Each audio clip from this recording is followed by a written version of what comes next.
Hello and welcome. In this video, I'm going to be discussing the history of handheld weapons in the United States and how they evolved up until 1876. Please sit back and enjoy.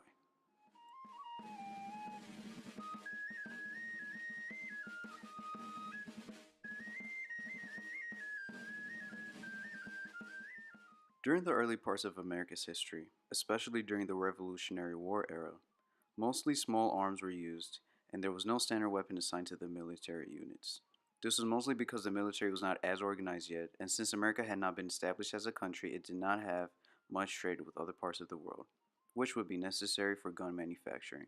However, the British Shortland Service musket, which is more commonly referred to as the Brown Bess, was the most common musket used by the Minutemen.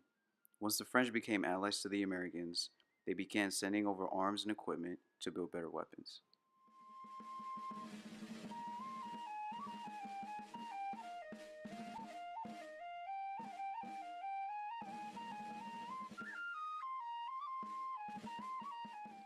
After the French started exporting parts and America started establishing trade relations with other countries, it began gaining access to better parts and equipment for its weapons manufacturing. During the War of 1812, a new musket model emerged called the U.S. Musket Model of 1795. It borrowed its design after the 69 caliber French model 1763 infantry musket. This musket was actually invented and produced by Eli Whitney, a man known more for his cotton gin invention. It weighed about 10 pounds, was 60 inches long, and could be extended by a further 16-inch bayonet. It lacked much accuracy when targets were beyond 100 yards. In fact, most muskets at this time were most accurate between 50 to 70 yards out. If the weather was bad, it could be even less accurate.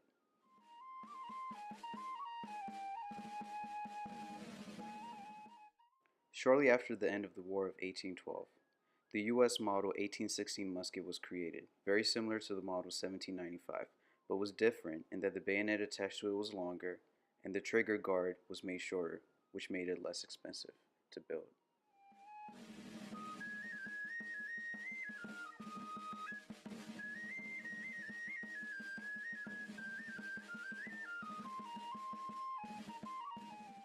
The U.S. Model 1842 musket was the first weapon made for the U.S. to use that had fully interchangeable parts, which made its use much more common because the spare parts were easy to find.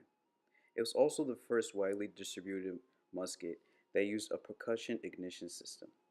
This was a type of technology that allowed for a small ball-like object made of brass, copper, or other metal to be placed at the rear end of the barrel. Then, the port in the breech of the gun is packed with an explosive compound, the first used being potassium chlorate. When the trigger is pulled, a hammer is released that, when it hits the compound with enough force, it ignites it. Then the flame that is ignited travels and lights up the main charge of the barrel.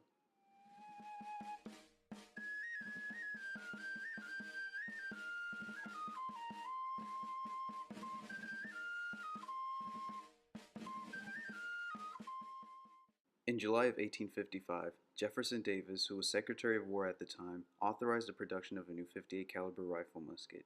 This was a big deal because it was the first rifled weapon commissioned for general use by the U.S. Army.